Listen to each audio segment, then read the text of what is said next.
الحمد لله الذي خلق السماوات والأرضين والصلاة والسلام على من أرسل رحمة للعالمين وعلى آله الطيبين وأصحابه الطاهرين أما بعد فأعوذ بالله من الشيطان الرجيم بسم الله الرحمن الرحيم يا زكريا إنا نبشرك بغلام اسمه يحيى لم نجعل له من قبل سميا صدق الله مولانا العظيم۔ حاضرین مجلس اور معزز خواتین، السلام علیکم ورحمۃ اللہ وبرکاتہ۔ اللہ رب العزت جل وعلا کی ہم پر بے پناہ مہربانی ہے کہ اس نے ہمیں آقائے نامدار احمد مختار مدنی تاجدار دونوں جہاں کے سردار حضرت محمد مصطفیٰ رسول خدا صلی اللہ تعالی علیہ وآلہ وسلم کی بابرکت امت میں پیدا فرمایا۔ سامعین کرام، جس آیت مبارکہ کی میں نے تلاوت کی ہے وہ سورہ مریم کی 7ویں آیت ہے۔ اس آیت کا ترجمہ اور وضاحت عرض کرنے کے پہلے میں یہ بات آپ کے سامنے رکھنا چاہوں گا کہ گزشتہ محفل میں حضرت زکریا علیہ السلام کا واقعہ سنایا جا رہا تھا۔ زکریا علیہ السلام نے پیرانہ سالی میں، یعنی جب آپ کی عمر بہت ہو گئی، آپ بالکل بوڑھے ہو گئے، مگر تھے لاولد، آپ کا کوئی بیٹا نہیں تھا، بیٹی بھی نہیں تھی، تو حضرت زکریا علیہ السلام اس عمر میں اللہ کی بارگاہ دست بدعا ہوتے،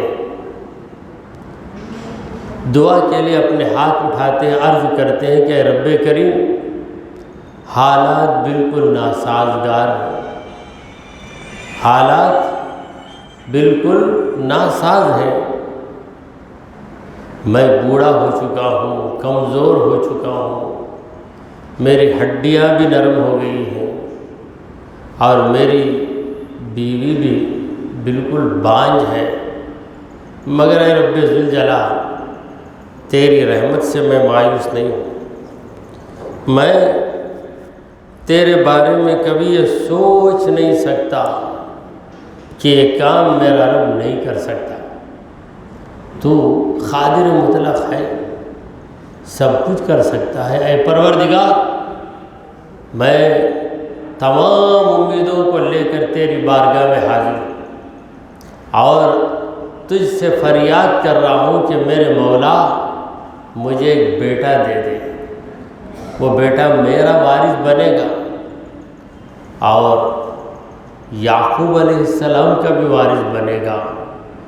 اے پروردگار، اس بیٹے کو ایسی صفت والا بنا دے کہ وہ تجھ سے راضی رہے اور پھر تو اس سے راضی رہے۔ تو یہ حضرت زکریا علیہ السلام کی دعا ہے۔ اس کے بعد اللہ نے زکریا علیہ السلام سے کہا یا زکریا، یہ آیت شروع ہو رہی ہے، یا زکریا، اے زکریا سنو، انا نبشرک بغلام، ہم تم کو ایک غلام کی خوشخبری دے رہے ہیں۔ غلام کی خبر نہیں، غلام کا معنی بیٹا، عربی زبان میں غلام کا معنی بیٹا، اردو میں غلام کا معنی الگ ہے۔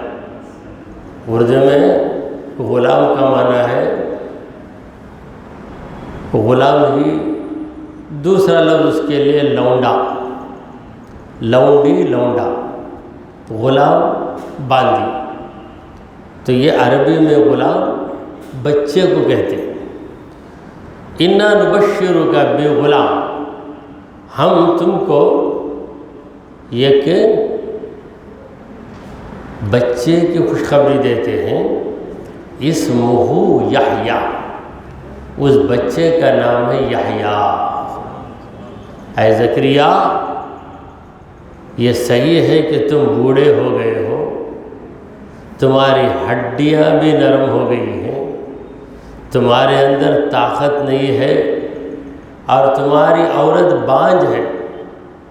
بانجھ عورت کو اولاد نہیں ہو سکتی. یہ ساری حقیقتیں ایک طرف، مگر ہماری قدرت ان چیزوں کے تابع نہیں ہے. اے زکریا، تمہاری دعا ہماری بارگاہ میں مقبول ہو گئی. ہم تمہیں خوشخبری دے رہے ہیں ایک بیٹے کی. اسمہ یحییٰ، تمہارے اس بیٹے کا نام یحییٰ ہے.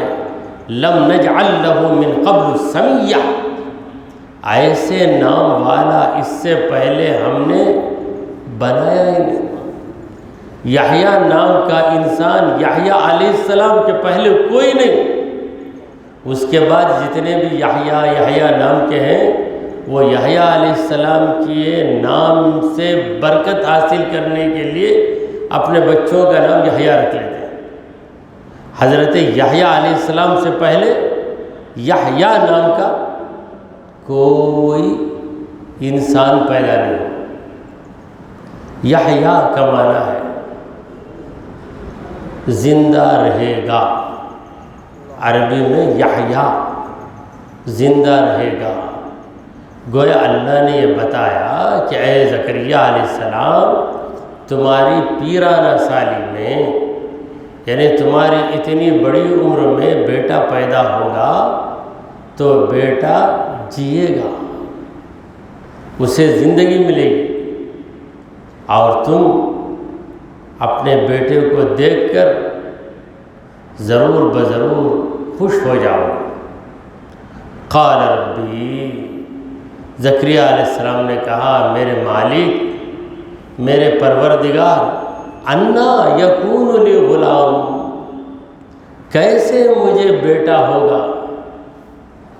وَكَانَتِ امْرَأَتِي عَاقِرًا، میری بیوی تو پہلے ہی سے بانجھ ہے، جوانی میں بانجھ تھی، اب تو بوڑھی ہو گئی ہے.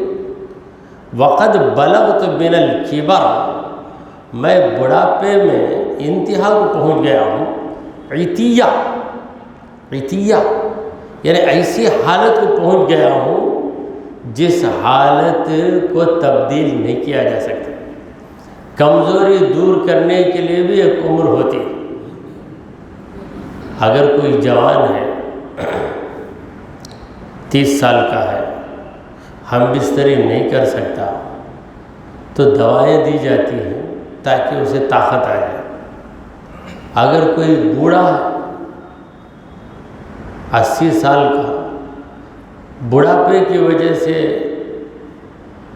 وظیفہ زوجیت یعنی ہم بستری نہیں کر سکتا، وہ اگر دوائیں کھائے تو دوا اثر تو نہیں کرتی، بلکہ دوا اس کی حالت کو اور خراب کر دیتی ہے. یعنی ان کمزور رگوں میں جب دوا کی توانائی کام کرتی ہے تو رگیں پھٹ جاتی ہیں، بدہضمی کا شکار ہو جاتا ہے. علاج کے لیے بھی ایک عمر درکار ہے. تو اے میرے رب، میں عمر کے آخری درجے کو پہنچ گیا. ایسے انسان کو شریعت میں شیخ فانی کہتے ہیں. شیخ فانی یعنی ایسا بوڑھا جس کی موت بالکل قریب ہے، پتہ نہیں کتنے دن کا مہمان ہے. اور شیخ فانی کا یہ حکم ہے کہ وہ روزہ نہ رکھ سکے تو اپنے روزے کے عوض فدیہ دے دے، کیونکہ پھر تندرست ہو کر روزے کی قضا کرے گا یہ امید نہیں ہے۔ جوانوں کے لیے حکم نہیں ہے، کیونکہ وہ کتنے بھی بیمار ہوں مہینے 2 مہینے کے بعد پھر تندرست ہو جائیں گے، روزہ رکھ سکیں گے۔ تو حضرت زکریہ علیہ السلام کہنے لگے کہ میں شیخ فانی ہو گیا ہوں، بڑھاپے کی انتہا کو پہنچ چکا ہوں۔ قال، اللہ نے کہا کذالک، ویسا ہی ہوگا، بڑھاپے میں تجھے بیٹا ہوگا، تیری بانجھ عورت حاملہ بن جائے گی، ویسا ہی ہوگا، جو نہیں ہونا ہے وہ ہوگا۔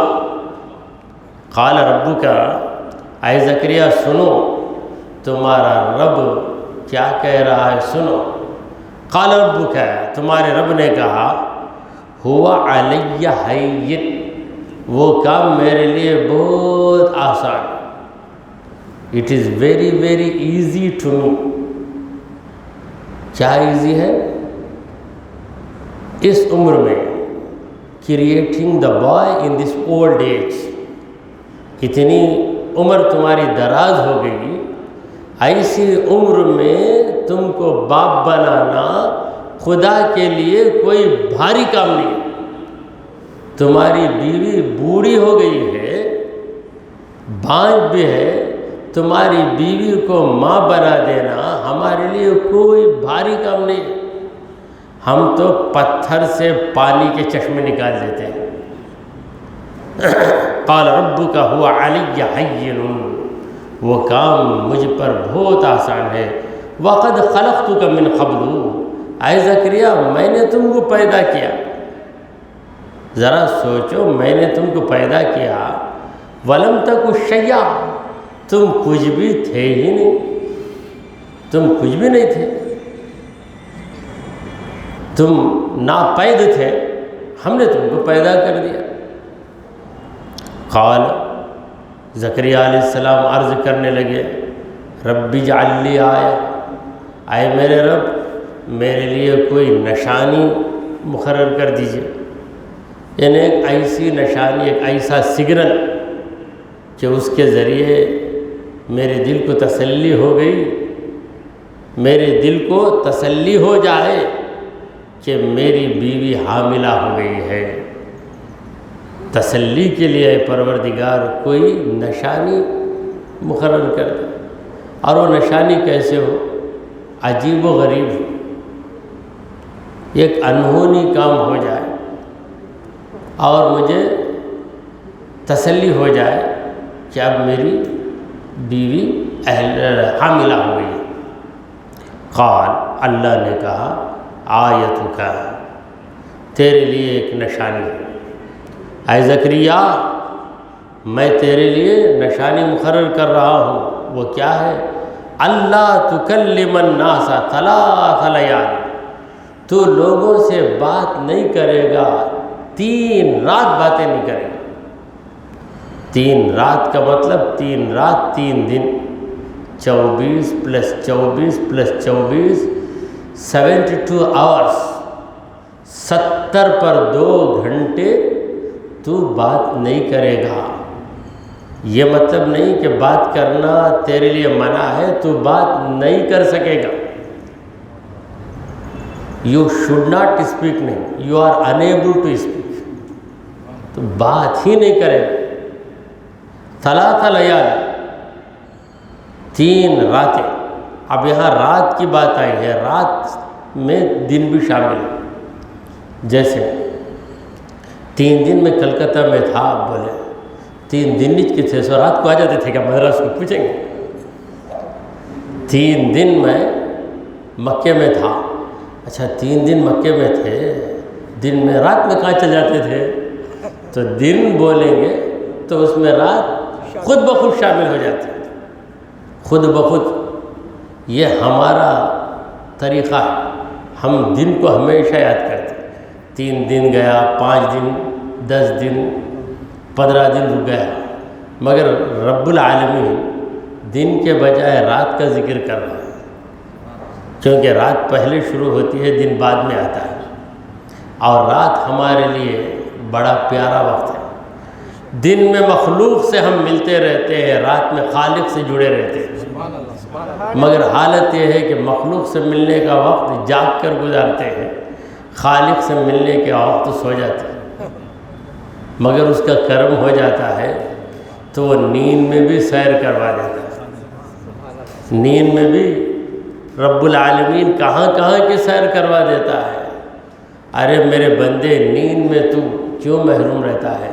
تجھے کبھی کعبے کی کا طواف کرا دیتا ہوں نیند میں، نیند میں تجھے میرے نبی کے روضے پہ پہنچا دیتا ہوں، میں تجھے سلاؤں گا لیکن کہاں کہاں گھماؤں گا۔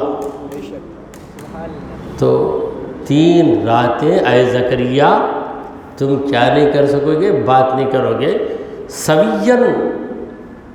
سوین کا معنی برابر، یعنی تم برابر رہو گے، نارمل رہو گے، کوئی بیماری، کوئی کمزوری، کوئی خامی تمہارے اندر نہیں۔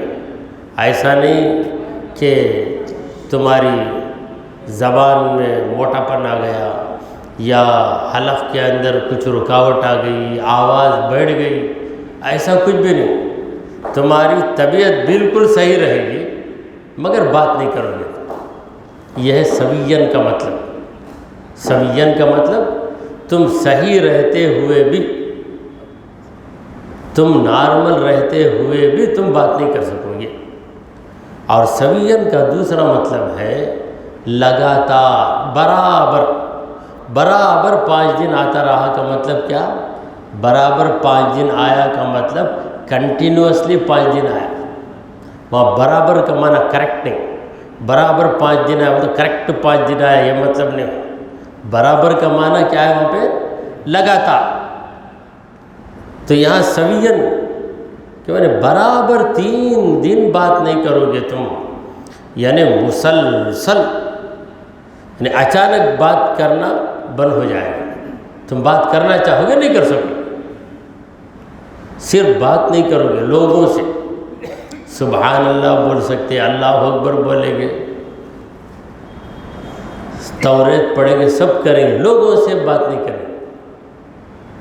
یعنی میں 3 دن تمہاری حالت یہ بنا دوں گا کہ تم مجھ سے تو ہم کلام ہو سکو گے، مخلوق سے ہم کلام نہیں ہو سکتے۔ مجھ کو پکار سکو گے، کسی اور کو نہیں پکار سکو گے، مجھ سے خطاب کر سکو گے، کسی اور سے خطاب نہیں کر سکو گے۔ میری تسبیح و تحمید تو تمہاری زبان پہ جاری رہے گی، دنیا کی کوئی بات تمہاری زبان پہ جاری نہیں ہوگی۔ تو یہ نشانی ہے۔ کیا نشانی ہے؟ کہ تم باپ بن گئے اور تمہاری زوجہ محترمہ یعنی تمہاری بیوی کیا بن گئی؟ حاملہ ہو گئی ہے۔ فخرج علی قومہ من المحراب، تو نکلے حضرت زکریا علیہ السلام اپنی قوم کے پاس، یعنی ان کی امت، زکریا علیہ السلام کی امت بیت المقدس میں بیٹھے ہوئے۔ بیت المقدس میں زکریا علیہ السلام عبادت کرتے تھے اور بیت المقدس زکریا علیہ السلام کے کنٹرول میں تھا۔ بی بی مریم کو زکریا علیہ السلام نے بیت المقدس میں ایک کمرے کے اندر رکھا، ان کی تربیت کی۔ زکریا علیہ السلام نے بی بی مریم کی پرورش کی۔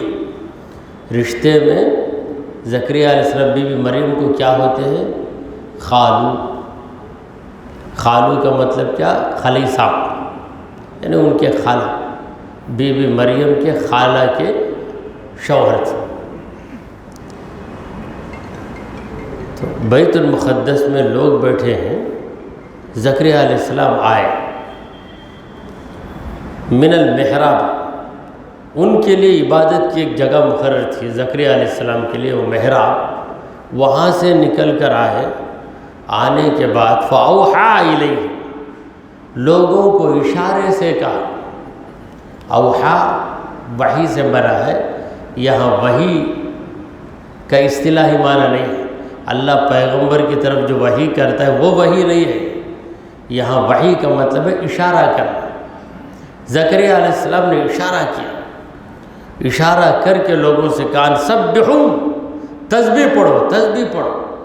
زبان سے نہیں کہہ سکتے، زبان سے نہیں بول پا رہے ہیں، اس لیے اشارہ کر رہے ہیں کہ تسبیح پڑھو۔ اشارہ کچھ کیسے بھی ہو سکتا ہے، جیسے اس طرح بتا کر پڑھو، یا تسبیح کے دانے بتا کر یہ پڑھو، جیسے کہتے ہیں نا قرآن پڑھو، طرح رکھ کے پڑھو، وضو کر کے آؤ، یوں کہتے ہیں نا، اشارے کی زبان الگ ہوتی ہے۔ تو اشارے سے کہا کہ تم تسبیح میں لگے رہو، بکرۃ و عشیہ، صبح اور شام۔ صبح کے وقت بھی سبحان اللہ والحمدللہ کہتے رہو، شام کے وقت بھی کہتے رہو۔ تو لوگ زکریا علیہ السلام کے اس اشارے پر عمل کرتے ہوئے تسبیح و تحمید کرنے لگے۔ اس طریقے سے 3 دن گزر گئے۔ جب 3 دن گزر گئے تو زکریا علیہ السلام پھر حسب معمول ہو گئے، یعنی نارمل ہو گئے۔ یحییٰ علیہ السلام کی پیدائش بھی ہو گئی۔ زکریا علیہ السلام ابا جان بن گئے۔ یحییٰ علیہ السلام ان کے بیٹے، یحییٰ بن زکریا، باپ بھی پیغمبر، بیٹا بھی پیغمبر۔ اللہ نے یحییٰ علیہ السلام سے کہا یا یحییٰ، اے یحییٰ سنو، خذ الکتاب، کتاب کو پکڑو۔ کون سی کتاب؟ توریت، جو پہلے ہی سے موسیٰ علیہ السلام پہ اتاری گئی، اس توریت کو اپناؤ بقوت، قوت کے ساتھ، قوت کے ساتھ کتاب کو پکڑو۔ ایک محاورہ ہے، کنایا ہے۔ قوت کے ساتھ کتاب کو پکڑو کا یہ مطلب نہیں کہ صحیح معنوں میں کتاب ہی کو دبا کر پکڑنے کا مطلب نہیں۔ کتاب کو قوت کے ساتھ پکڑو کا مطلب کتاب کی باتوں پر پورے طریقے سے عمل کرو۔ میں سنت کو پکڑ کر چلوں گا کا مطلب جا کے سنت کو پکڑ لینا کیا؟ سنت کو پکڑ کے چلوں گا کا مطلب سنت پہ میں عمل کروں گا، یہ ایک محاورہ ہے۔ خذ الکتاب بقوہ، کتاب کو تم قوت کے ساتھ پکڑو، یعنی پوری استقامت کے ساتھ کتاب پر عمل کرو۔ وَآتَيْنَاهُ الْحُكْمَ، ہم نے یحییٰ علیہ السلام کو حکم دے دیا، یعنی قانون بتا دیا، صبیًّا، جب کہ وہ بچے تھے۔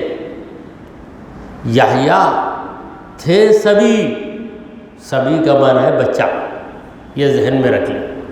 صاد با یا صبی، عربی میں بچے کو کہتے صبی۔ تھے یحییٰ صبی مگر بن گئے نبی۔ آتیناہ الحکم صبیہ، ای جعلناہ نبیا حال کونہ صبیہ۔ حضرت یحییٰ علیہ السلام ابھی بچے ہیں، بچپن ہے، مگر بچپن میں اتنا بڑا منصب اللہ تعالیٰ نے آپ کو دے دیا۔ وَحَنَانًا مِن لَدُنَّا، ہماری جانب سے ہم نے ان کو بڑا نرم دل دے دیا، ہمدردی دے دی۔ جس کو بھی دیکھتے یحییٰ علیہ السلام کو رحم آ جاتا ہے، دل میں جو رحم آتا ہے یہ خدا کی دین ہے۔ بعض لوگ کہتے میں بڑا بیوقوف حضرت، کیا کس کو دیکھا بھی تو مجھے رحم آ جاتا ہے، کس کو دیکھا بھی تو تجھے رحم آ جاتا ہے۔ تو بیوقوف ہو تو ہو، لیکن تو بڑا خوش نصیب ہے، کیونکہ سنگ دلی ظالموں کو ملتی ہے۔ سنگ دل یعنی پتھر کا دل ظالم کو ملتا ہے، نرم دل اللہ والے کو ملتا ہے۔ وَحَنَانًا مِن لَدُنَّا، ہم نے یحییٰ علیہ السلام کو اپنی طرف سے یہ خصلت دے دی۔ وہ خصلت کیا تھی؟ مہربانی کرنا، رحم کرنا، مدد کرنا، شفقت کرنا۔ ہر ایک کے دکھ میں آگے بڑھ کر اس کے دکھ کو دور کرنا، یہ خصلت ہم نے یحییٰ علیہ السلام کو دے دی۔ وہ زکاتن، اور ہم نے ان کو پاکیزگی بھی دے دی، دل کو ان کے بڑا پاک رکھا۔ یحییٰ علیہ السلام کے دل میں کبھی کینہ نہیں آیا، بغض نہیں آیا، نفرت نہیں آئی، حسد نہیں آیا، کسی کے بارے میں برا خیال نہیں۔ کوئی کتنی بھی غلطیاں کر لے، یحییٰ علیہ السلام بالکل اس کے ساتھ نارمل ہو جاتے۔ یحییٰ علیہ السلام کی روش اسی طرح ہمدردی والی ہوتی ہے، اگرچہ کہ ان کے ساتھ کوئی برا سلوک کرے۔ یہ اللہ والوں کی صفت ہے، اللہ کے پیغمبروں کی صفت ہے۔ کیا وہ اسے غیرت ہی نہیں؟ اتنا لڑ کر گالا دے کر گیا، آ کر معاف کرو بولتے ہی پھر جیسے کا ویسا ہوگا نا بھائی، ذرا بھی غیرت نہیں کیا؟ نہیں، غیرت نہیں، اس کے اندر تکبر نہیں، اس کے دل میں کینہ نہیں، تھوڑی سی نرمی سامنے والا اختیار کیا تو یہ پرانی تمام باتوں کو بھول گیا۔ یہ جو خصلت ہے یہ اللہ کی بہت بڑی دین ہے۔ اگر یہ خصلت نہیں تو چھوٹی سی بات پر جھگڑا کر کے کوئی آ کے 10 بار معافی مانگے تو نہیں تو کیا کرا بھی، تو میں پلٹ کر دیکھنے والا نہیں۔ اب یہ انسان کے ساتھ ایسا کرتا ہے، اگر قیامت کے لیے رب العالمین کہے کہ تو یہ غلطی کر دیا تو کتنی بھی معافی مانگ، تجھے معاف نہیں کروں گا، تو حالت کیا ہوگی؟ اللہ تعالیٰ نے حضرت ابو بکر صدیق رضی اللہ تعالیٰ عنہ سے کہا کہ اے ابو بکر، تم اس شخص کو معاف کر دو جو تمہاری بیٹی پہ الزام لگائے۔ ابو بکر صدیق رضی اللہ عنہ کی بیٹی کو نے بی بی عائشہ صدیقہ طاہرہ، ان پر الزام لگایا۔ کیوں الزام لگایا؟ غلط فہمی، بدگمانی کی وجہ سے، مگر بعد میں توبہ کر کے معافی مانگ لیا کہ مجھ سے غلطی ہو گئی۔ مگر ابو بکر صدیق رضی اللہ عنہ کچھ ناراض تھے۔ میں جو ماہانہ تجھے وظیفہ دیتا ہوں، وظیفہ کا مطلب پڑھنے کا وظیفہ نہیں، پیسے، اسے بھی وظیفہ بولتے ہیں، یعنی جو چیز پابندی کے ساتھ ملتی ہے اس کا نام وظیفہ۔ ریٹائر ہو جانے کے بعد پینشن ملتی ہے نا، پینشنیر، اردو میں کیا بولتے ہیں معلوم؟ پینشنیر کو وظیفہ یاب، یعنی ان کو مہینہ برابر پیسہ آ جاتا، ہاتھ بھی میلا نہیں، پاؤں بھی میلا نہیں، اسے بولتے وظیفہ یاب ہو گئے۔ مگر آج وہ الفاظ کہاں بولے جاتے؟ پہلے بولے جاتے تھے مگر اب نہیں بولے جاتے۔ چلیے یہ تفسیر کی برکت سے وہ الفاظ بھی معلوم ہو جاتے ہیں۔ ہمارے ابا جان وظیفہ یاب ہو گئے، یعنی ریٹائرڈ ہو گئے، اب ان کو برابر وظیفہ ملتا ہے۔ تو ابو بکر صدیق رضی اللہ عنہ نے چند غریبوں کے لیے وظیفہ مقرر کیا تھا کہ ہر مہینہ ان کو یہ پیسہ، تو وہ جو الزام لگا، کہا کہ میں وظیفہ کٹ کر دوں گا نا۔ کیا میری بیٹی کے اوپر الزام لگایا، جھوٹا۔ پھر معافی تو مانگ لیا وہ شخص، مستح ان کا نام تھا، معافی مانگ لیا۔ تو اللہ نے کہا کہ اے ابو بکر سنو، الا تحبون ان یغفر اللہ لکم، یہ خطاب ابو بکر صدیق کو نہیں ہے، تمام مسلمانوں کو ہے۔ الا تحبون، کیا تم پسند نہیں کرتے ان یغفر اللہ لکم، کہ اللہ تمہیں معاف کر دے؟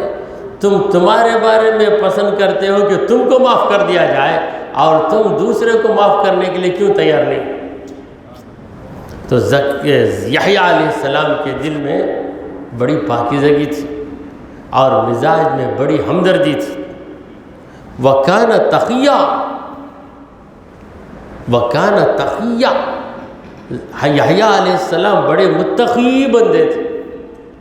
دیکھیے پروردگار عالم یحییٰ علیہ السلام کا قصیدہ سنا رہا، میرا بندہ یحییٰ کیسا پیارا بندہ ہے، پیغمبر کی دعاؤں کے صلے میں پیدا ہوا ہے۔ زکریا علیہ السلام پیغمبر ہیں، نا امیدوں کی گھٹاؤں میں رحمت کا سورج بن کے نکلنے والا بندہ ہے یحییٰ علیہ السلام۔ وَكَانَ تَقِيًّا، بالکل متقی بندے تھے، پرہیزگار بندے تھے۔ وَبَرًّا بِوَالِدَيْهِ، اپنے ماں باپ کے ساتھ اچھا سلوک کرنے والے، یعنی دل لگا کر ماں باپ کی دن رات خدمت کرنے والے۔ دیکھیے ایک بیٹا کچھ خدمت کر دیتا ہے تو 10 بار بولتا، دوا بھی مجھ لے کو دیتا، ڈاکٹر کے پاس بھی مجھ بلا لے کو جاتا، گر گئے تو اٹھا لے کر وہیں بھاگا، سب کے پاس بولتا، حالانکہ بولنے کی ضرورت نہیں، بیٹا ہے تو کرنا ہی ہے۔ اور ایک بیٹا ہے سب کچھ کر دیتا، کرتا پھر اگر اسے کوئی احساس دلاتے، ارے اتنا کرتا رہا بھائی، میں جو بھی کرتا ہوں میرا دل نہیں بھرتا، مجھے اور کرنا چاہیے، میرے سے نہیں ہوتا نہ کرنے، میں کیا کروں، اتنا کرا میں۔ ماں کو اٹھا کے گیا، لیکن جس نزاکت کے ساتھ لے کر جانا اسے نہیں لے کر گیا نا، ذرا جلدی بھاگ گیا نا، میں کیا کروں، پوری خدمت مجھ سے کرنے نہیں ہوتی نا، ایسا بیٹا بھی ہے ویسا بیٹا بھی ہے۔ تو یہ یحییٰ علیہ السلام برم بوالدیہ، والدی باپ ماں، باپ تو زکریا علیہ السلام اور ان کی والدہ زکریا علیہ السلام کی اہلیہ، دونوں کے ساتھ بڑا اچھا سلوک کرنے والے، دونوں کے دلوں کو خوش رکھنے والے۔ وَلَمْ يَكُنْ جَبَّارًا، یحییٰ علیہ السلام جبار نہیں تھے۔ جبار کا معنی ظلم کرنے والا، زبردستی کرنے والا۔ اللہ کے ناموں میں ایک نام ہے جبار، وہاں پر مطلب الگ ہوتا ہے، یعنی دبدبے والا، غلبے والا، اور یہاں جبار کا مطلب یعنی لوگوں پہ زور چلانے والے نہیں تھے یحییٰ علیہ السلام، اگر چاہتے تو زور چلا سکتے۔ دیکھیے ایک بڑی کمپنی کا مالک زور چلا سکتا ہے، اس کے باوجود نرمی اختیار کرتا ہے، اپنے نوکر کو ساتھ بٹھاتا ہے، بات کرتا۔ اگر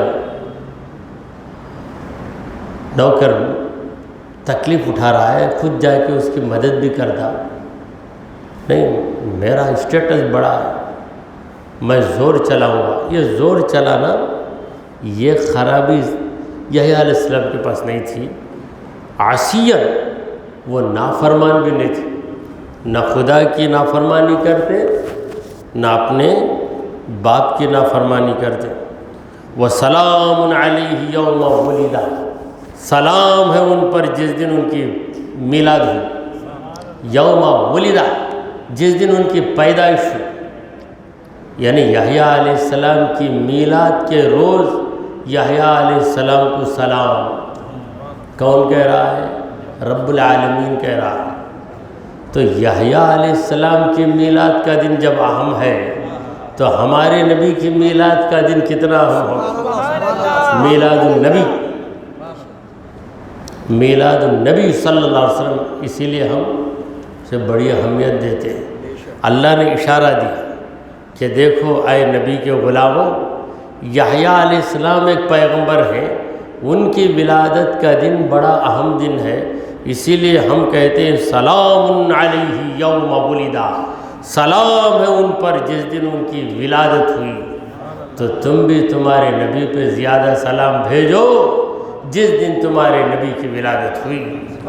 وَيَوْمَ يَمُوتُ، جس دن ان پہ موت طاری ہوگی، یعنی ان کے وصال کا دن، یحییٰ علیہ السلام کے دنیا سے رخصت ہونے کا دن، وفات کا دن۔ اسی لیے ہم 12 وفات بھی مناتے ہیں۔ اسے 12 وفات کو ہم کیا بولتے ہیں؟ 12 فات، یہ واو کو اڑا دیتے ہیں،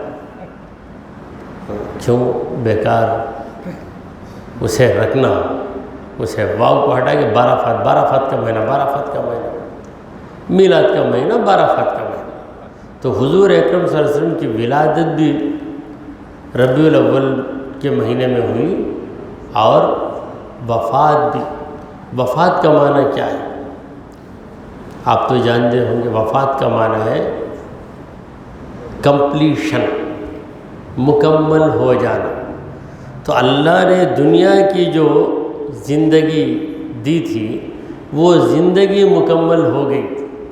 اب یہ زندگی مکمل ہو گئی تو اس کے بعد والی دنیا میں جانا ہے، اس کے بعد والے عالم میں جانا ہے۔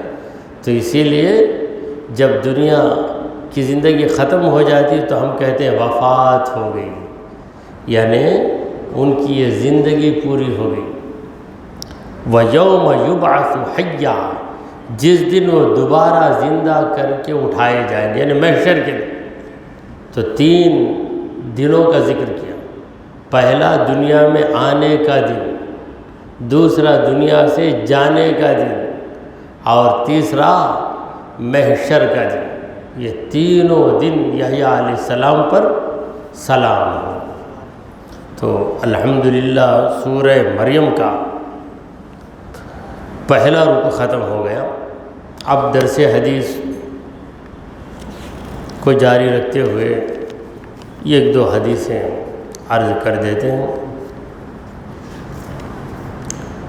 اللہ متفق علیہ حدیث، متفق علیہ، صحیح بخاری صحیح مسلم دونوں کتابوں میں ایک حدیث ہو تو اس حدیث کو کیا کہتے ہیں؟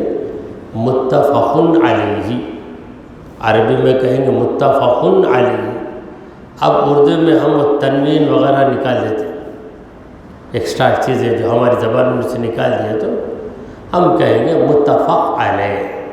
متفق علیہ صحیح ہے۔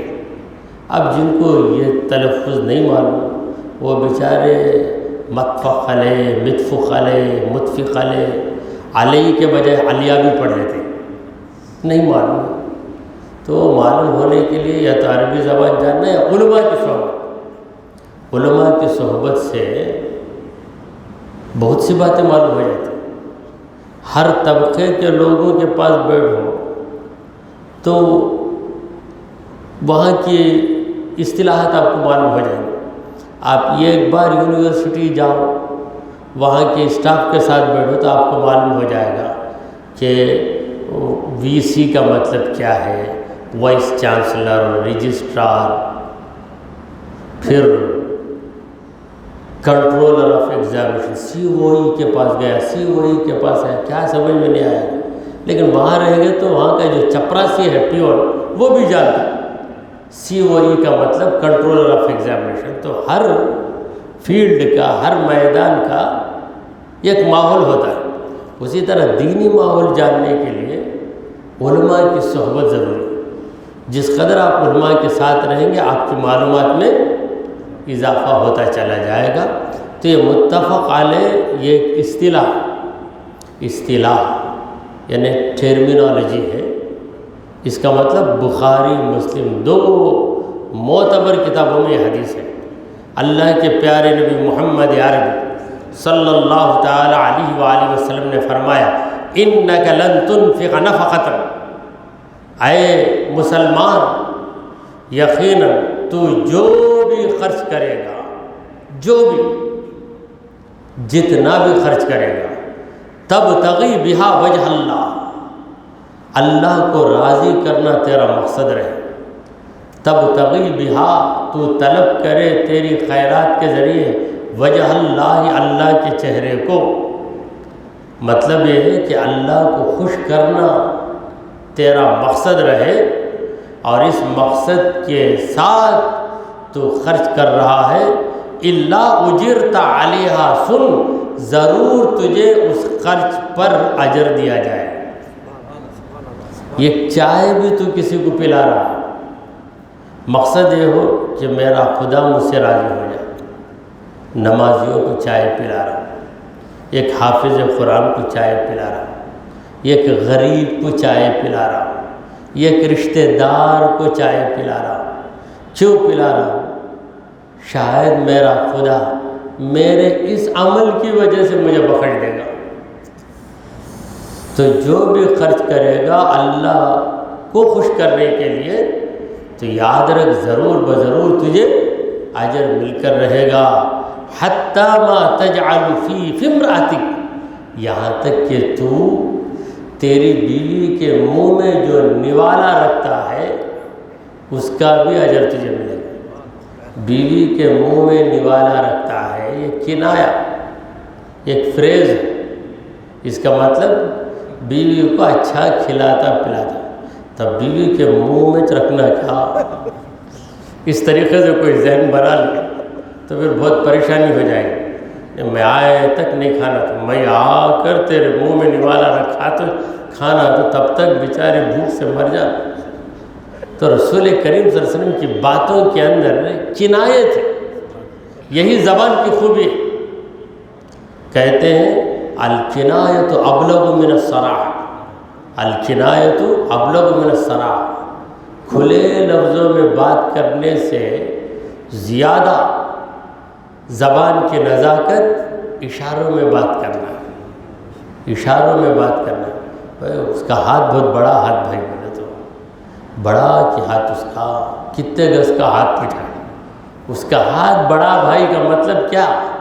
بہت سخاوت کرنے والا انسان بھائی، مطلب بہت سخاوت کرنے والے انسان کو کیا بولتے ہیں؟ بہت بڑا ہاتھ، اس کا بہت لمبی جیب بھائی، اس کی لمبی جیب کا مطلب کیا؟ بہت زیادہ لڑتا جھگڑا کرتا مطلب اس کا۔ ایسے بہت سے محاورے صرف اردو زبان میں نہیں، انگریزی زبان میں، انگریزی زبان میں تو اور بھی عجیب۔ کوئی مر گیا بولنے کے لیے ہی ککڈ دا بکٹ بولتے، ہی ککڈ دا بکٹ، یعنی بکٹ کو لات مارا نہ بولے تو مر گیا مطلب کہتے۔ یہ ہے انگریزوں کی سوچ، یعنی مرنے والا بھی غصے میں لات مار کے مر جاتا۔ تو ایسے محاورے ہر زبان کے اندر ہوتے ہیں۔ تو میں انگریزی زبان کی مثالیں اس لیے دیتا ہوں کہ ہمارے نوجوان، اب تو محفل میں چند نوجوان ہیں، مگر آج کل تو یہ یوٹیوب کی سہولت آ گئی ہے، تو یوٹیوب کے ذریعے کئی نوجوان سن لیتے ہیں، تو سب کی سمجھ میں بات آ جائے، اس لیے میں ایسی مثالیں آپ کے سامنے پیش کر دیتا ہوں۔ تو سرکار دو عالم صلی اللہ علیہ وسلم فرما رہے ہیں کہ ایک شوہر اپنی بیوی کو کھلا رہا ہے، کس ارادے سے کھلاتا ہے؟ یہ میری بیوی ہے، اللہ نے اسے میرے ذمے میں دے دیا ہے، میں اس کا رسپانسبل ہوں، میں اگر اس کو وقت پر نہ کھلاؤں گا تو میرے رب کی بارگاہ میں مجھے جواب دینا پڑے گا۔ بیوی کا نفقہ شوہر پہ واجب ہے، بیوی کا نفقہ شوہر پر واجب ہے۔ نفقہ کا مطلب کیا ہے؟ خرچہ، یعنی ایکسپنس، کھانے پینے کا، کپڑے کا، جگہ کا انتظام کرنا شوہر کی ذمہ داری ہے۔ تو میری ذمہ داری میں نبھا رہا ہوں، میرے خدا نے مجھے یہ ذمہ داری دی ہے، یہ سوچ کر بیوی کو کھلا رہا ہے۔ بیوی سے کہتا ہے کہ کھا لو۔ بعض شوہروں کی عادت ہے کہ کبھی پوری دنیا کو بولیں گے کھاؤ کھاؤ، بیوی کو کبھی بولیں گے نہیں کھاؤ، بیوی کو بولیں گے کہ کھاتی ہوں میں بولنا کیا؟ حالانکہ بیوی کا دل تم نہیں لبھاؤ گے تو کون لبھائے گا؟ اسے ہم دنیا کی چیز سمجھتے ہیں، حالانکہ یہ دین کی چیز ہے۔